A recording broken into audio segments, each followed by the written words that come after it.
Assalamualaikum warahmatullahi wabarakatuh. Saya perwakilan dari kelompok 6 yang bernama Anissa Nur Fadilah NIM 19210087 mau menjelaskan tentang akad mudharabah dan syirkah. Di sini saya akan mengawali tentang pengertian mudharabah dan syirkah.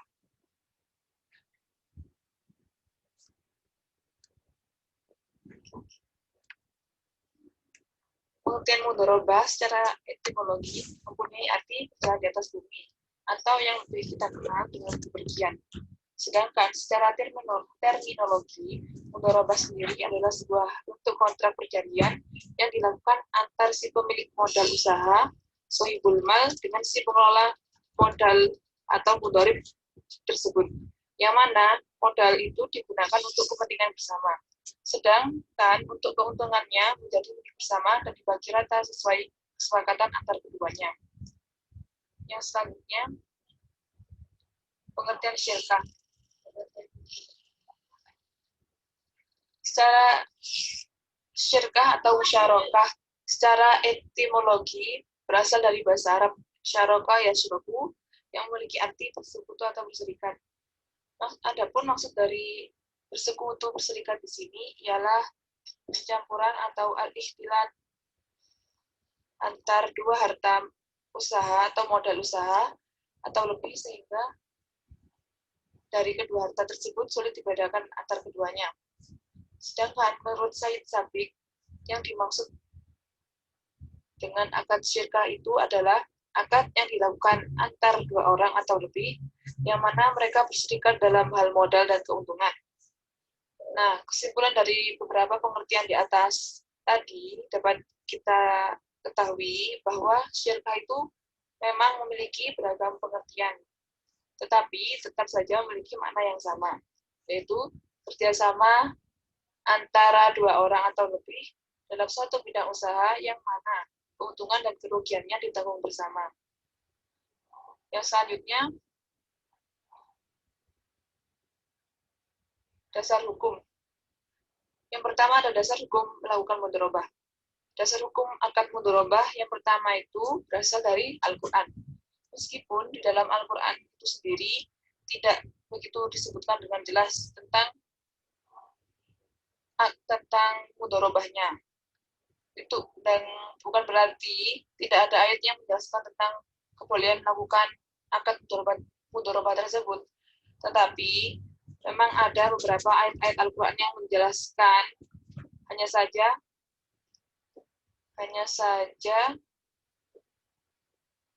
tidak dijelaskan secara jelas. Contohnya seperti Quran Surat Al-Muzammil ayat 20 yang memiliki arti, dan orang-orang yang berjalan di muka bumi mencari sebagian karunia Allah. Dari ayat di atas saja sudah jelas bahwa ayat tersebut memang tidak menjelaskan secara gamblang hukum diperbolehkannya melakukan akad mudharabah tersebut, tetapi memiliki makna yang tersirat dan menjelaskan kepada kita bahwa sebagai manusia yang hidup di muka bumi ini agar senantiasa mencari rezeki atau karunia Allah, yaitu dengan cara bermuamalah antar sesama manusia. Untuk dasar hukum mudharabah yang kedua berasal dari sunnah Nabi, yang artinya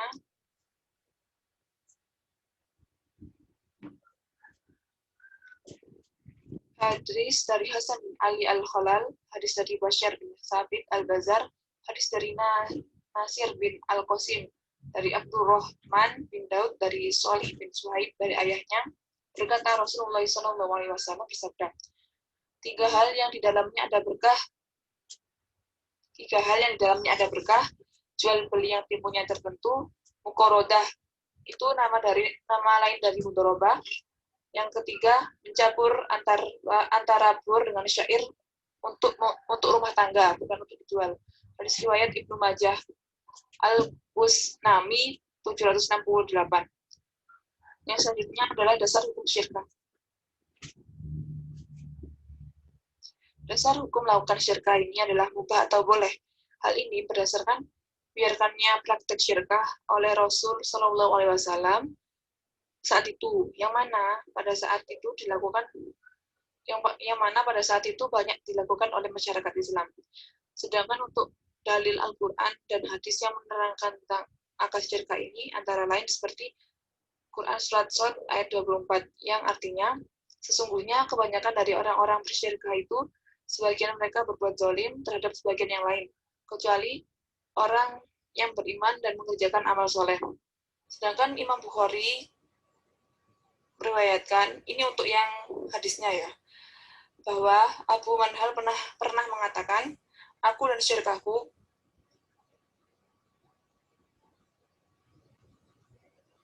syirkahku pernah membeli sesuatu secara tunai dan hutang.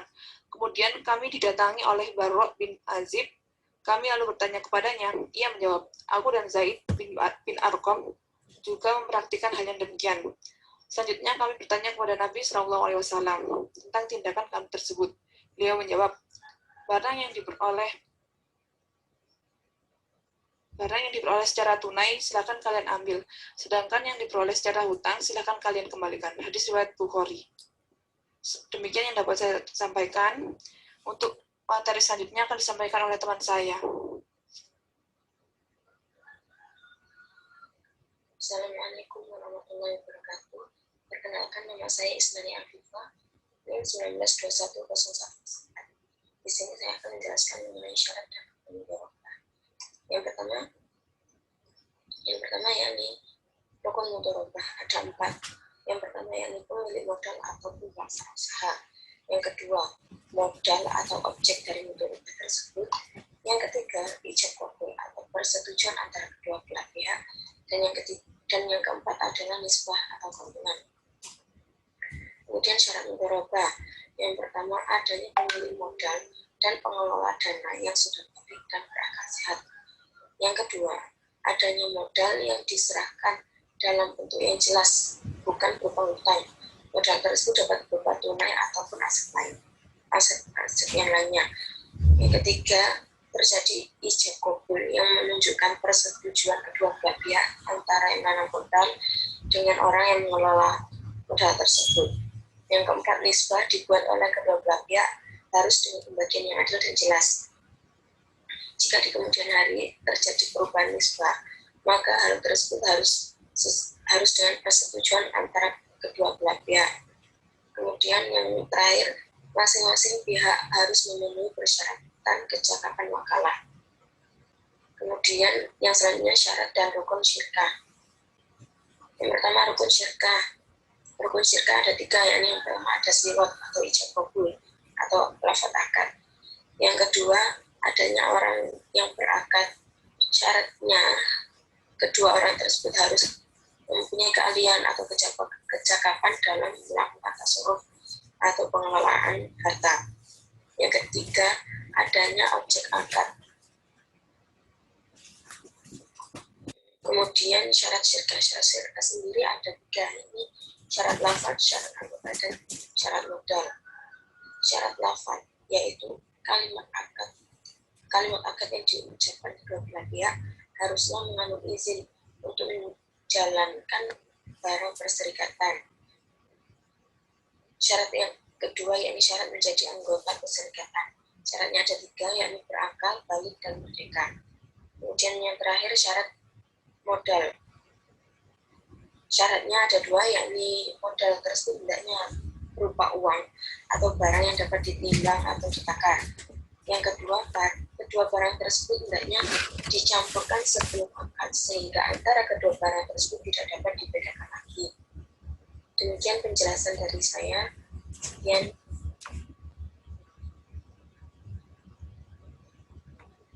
Bismillahirrahmanirrahim. Di sini saya akan menjelaskan tentang pembagian syirkah. Pada dasarnya syirkah itu dibagi menjadi 3, yaitu 1, syirkah ibahah, 2, syirkah milik atau kepemilikan. Milkun berasal dari milkun yang artinya kepemilikan. Yang 3, syirkah akad. Yang pertama yaitu syirkah ibahah, yaitu persekutuan hak seluruh anggota guna agar dibolehkannya terhadap menikmati sesuatu, misalnya menikmati manfaat dari air sungai, garam, api, ataupun yang lainnya yang bersifat umum, yang belum ada di bawah dominasi perseorangan. Yang kedua yaitu syirkah milik, adalah persekutuan antara dua orang atau lebih guna mempunyai suatu benda. Syirkah ini bersifat ikhtiari dan bersifat jabari, yakni satu, syirkah yang bersifat ikhtiari adalah beberapa orang yang bersekutu untuk membeli sebuah rumah guna untuk ditempati bersama, atau memilih sebuah tanaman atau membeli sebuah sebidang tanaman untuk ditanami bersama. Sedangkan nanti hasilnya dan kerugiannya itu akan dibagi berdua atau dibagi bersama. Yang kedua, syirkah yang bersifat jabari adalah tidak berhak suatu perserikatan di antara dua orang atau lebih yang salah satunya ini tidak berhak mengerjakan terhadap bagian rekannya. Artinya, meskipun mereka berdua orang ini berserikat, tetapi yang satu atau temannya ini tidak boleh mengerjakan terhadap bagian yang lainnya kecuali jika mempunyai hak perwalian atas bagian itu dari jalan wakalah ataupun wasiat. Kemudian yang ketiga yaitu syirkah akad, adalah suatu akad persekutuan dua orang atau lebih yang sama-sama memberikan modal dan keuntungan atau kerugiannya ini akan dibagi atau ditanggung secara bersama-sama. Menurut madhab Hanafi, syirkah ukut atau akad ini terbagi menjadi 4. 1. Syirkah ainan adalah suatu persekutuan yang dilaksanakan oleh semua pemodal guna memberikan harta masing-masing yang kemudian dijadikan modal dagang dengan destinasi akan mendapat keuntungan. Syirkah ini tidak disyaratkan nilai modalnya, wewenang, dan keuntungan ini dapat didasarkan kepada persentase dari modal masing-masing. Berdasarkan pendapat Taqiyuddin An-Nabni, syirkah ainan adalah perseroan atau perserikatan di antara dua badan usaha dengan harta masing-masing. Contohnya, adanya dua orang yang mendirikan toko secara bersama-sama, dan masing-masing ini telah memberikan kontribusi berupa modal uang dengan jumlah yang sama juga. Dan nantinya adanya keuntungan dari hasil toko ini. Adapun dari hasil toko, baik keuntungan atau kerugiannya, maka akan dibagi bersama-sama. Yang kedua berupa syirkah abdan atau amal. Syirkah abdan ini juga disebut dengan syirkah soyani, yakni perserikatan yang dilaksanakan dua orang atau lebih guna menerima suatu pekerjaan. Misalnya, kuli bangunan, bengkel, dan pelayanan barang lainnya. Keuntungan perserikatan ini sesuai dengan kesepakatan bersama. Persekutuan abdan ini dilaksanakan di antara dua orang atau lebih dengan badan masing-masing pihak tanpa adanya harta dari mereka. Dengan kata lain, mereka mengerjakan perseroan dalam pekerjaan yang mereka lakukan sendiri dengan tenaga, fisik maupun pikiran, seperti pekerjaan antara insinyur dengan tukang bangunan yang nantinya keuntungannya dapat dibagi di antara mereka. Inti dari syirkah abdan ini yaitu suatu perserikatan di antara dua orang atau lebih tanpa menggunakan adanya modal atau uang di antara mereka, tetapi lebih menggunakan dengan suatu pekerjaan. Misalnya dari tadi itu antara insinyur dan tukang bangunan yang nanti bekerja sama, yang nanti keuntungannya kan dapat dibagi di antara mereka. Yang ketiga yaitu dinamakan syirkah wujub, adalah perserikatan yang dilaksanakan dua orang atau lebih yang tidak memiliki modal sama sekali, tetapi mereka mengerjakan suatu syirkah ini dengan cara mereka ini mendapat modal dari luar, dengan cara mereka membeli suatu barang dengan cara kredit dan kemudian menjualnya kembali dengan secara kontan. Dan keuntungan keuntungannya nanti dibagi menjadi dua. Dengan kata lain, syirkah ini pun mendapat modalnya dari pihak luar, bukan dari mereka sendiri.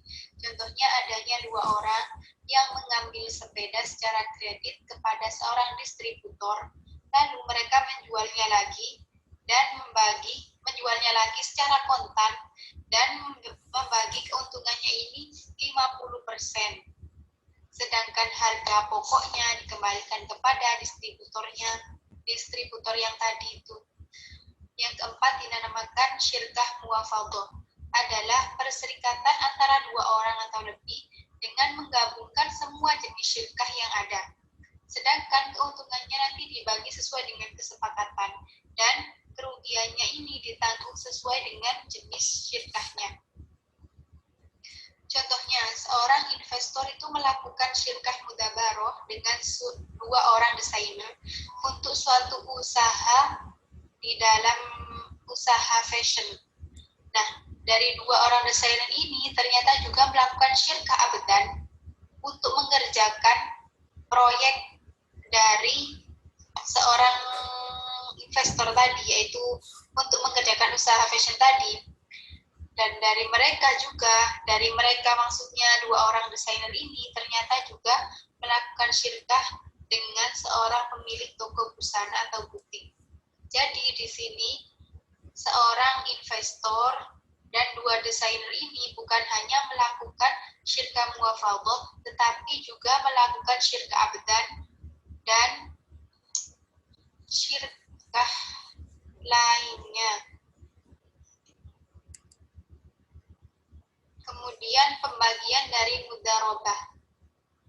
Ada dua, yaitu satu mudharabah mutlaqah, yaitu bentuk kerjasama antara pemilik modal kepada pengelola modal yang cakupannya sangat luas dan tidak dibatasi oleh spesifikasi jenis usaha, waktu, dan daerah bisnis.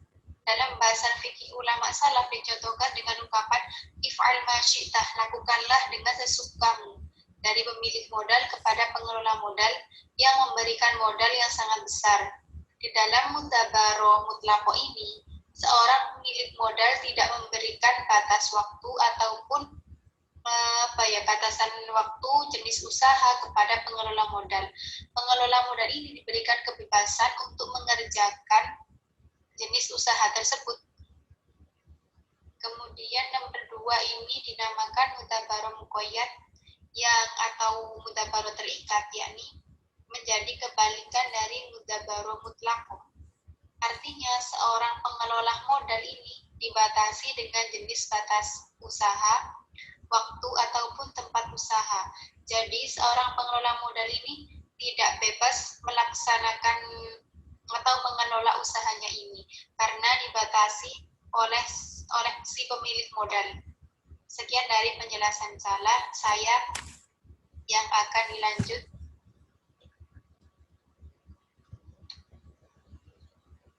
Assalamualaikum warahmatullahi wabarakatuh. Bismillahirrahmanirrahim. Di sini saya akan menjelaskan materi lanjutan yang sebelumnya yang telah dijelaskan, yaitu tentang syirkah dan mudharabah, pengertiannya, syarat-syaratnya, dan yang lain-lain. Di sini sekarang saya akan membahas tentang implikasi syirkah dan mudharabah. Implikasi di Kamus Besar Bahasa Indonesia dapat diartikan sebagai keterkaitan atau keterlibatan sesuatu dengan yang lainnya. Nah, pada dasarnya, musyarakah dan mudharabah ini adalah bentuk kerjasama yang tidak jauh berbeda. Nah, kerjasama syirkah dan mudharabah ini sama-sama menggunakan sistem bagi hasil di dalamnya. Nah, namun antara keduanya itu juga masih terdapat beberapa perbedaan, di mana syirkah itu dijalankan oleh dua orang pihak, di mana dua orang pihak atau lebih, di mana modal itu tidak sepenuhnya dari sohibul mal atau pihak yang pertama. Nah, sedangkan untuk mudharabah, pemilik modal itu 100% memberikan modalnya kepada si pengelola modal. Nah, pemilik modal ini hanya memiliki hak pengawasan saja, dan dia tidak berhak untuk ikut campur atas urusan si pengelola usaha, kecuali hak pengawasan. Berbeda dengan syirkah. Syirkah ini usahanya dapat dijalankan bersama-sama atau dikelola bersama-sama. Nah, karena syirkah ini usahanya dikelola bersama-sama, maka kerugian juga ditanggung bersama-sama. Sedangkan untuk mudharabah, jika terjadi sebuah kerugian, maka kemungkinan terbesar itu pemilik modal lebih merugi.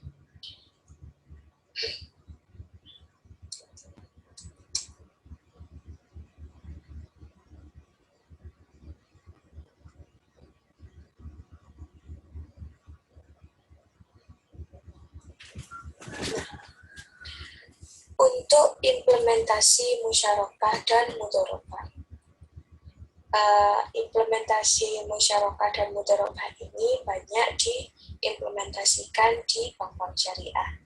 Nah, salah satu contohnya dalam bidang musyarakah yaitu pembiayaan proyek.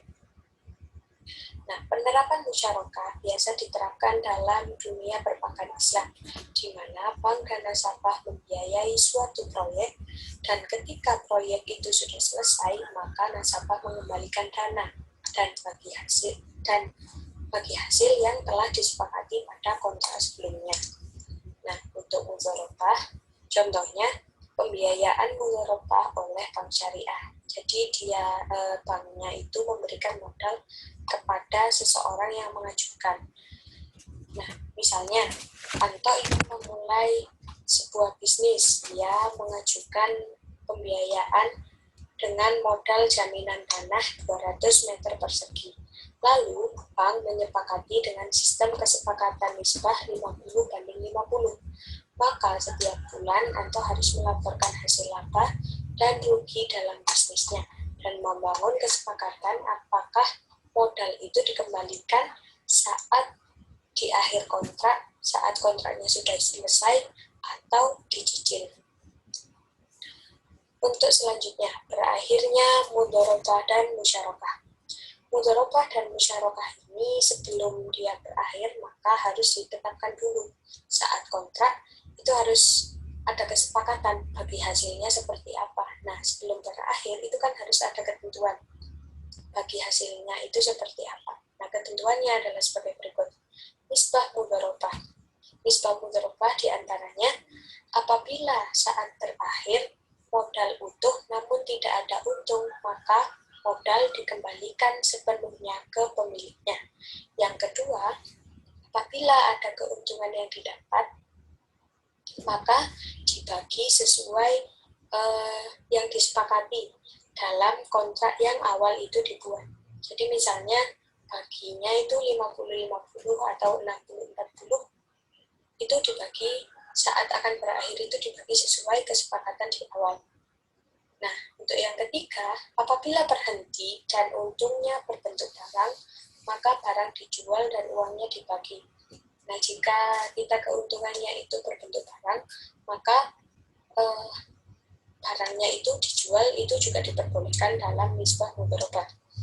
Nah, untuk selanjutnya, menjual barang bagi mudharib tanpa persetujuan dari pemilik modal itu yang dilarang. Jadi antara dua pihak itu tidak saling mengetahui apa saja yang dilakukan dalam kerjasamanya. Jadi agak tidak fair gitu. Nah, untuk selanjutnya yaitu nisbah musyarakah. Nisbah musyarakah ini dibagi menjadi dua bagian, yaitu yang pertama pembagian keuntungan proporsional sesuai modal, yang kedua pembagian keuntungan tidak proporsional dengan modal. Bedanya apa antara yang proporsional dan tidak proporsional? Yang proporsional ini tergantung pada pihak mana yang setor lebih banyak modal. Jadi misalnya antara pihak A dan pihak B ini lebih banyak setor modal yang A, maka pembagian keuntungannya pasti akan lebih banyak ke yang A.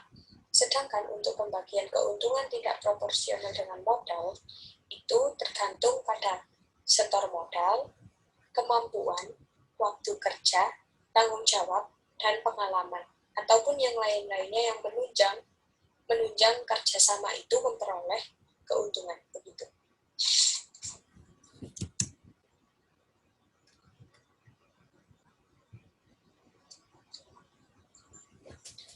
Berakhirnya mudharabah dan musyarakah. Mudharabah dan musyarakah ini sebenarnya berakhirnya kedua kerjasama ini hampir sama. Di antaranya di mudharabah itu berakhirnya kontrak pada waktu yang telah ditentukan.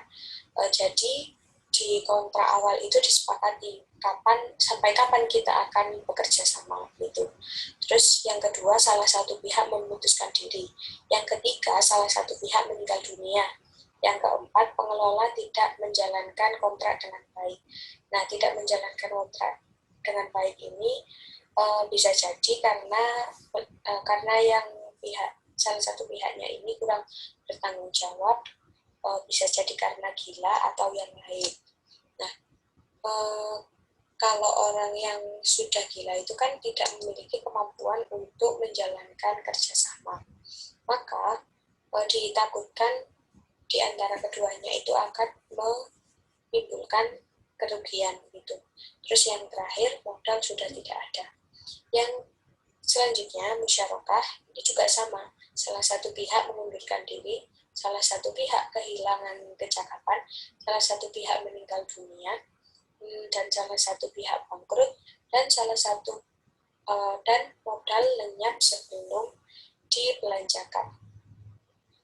Sekian untuk presentasi tentang mudharabah dan musyarakah ini. Terima kasih atas perhatiannya, dan kami mohon maaf apabila adanya kekurangan materi atau kesempurnaan materi. Wabillahi taufiq wal hidayah. Wassalamualaikum warahmatullahi wabarakatuh.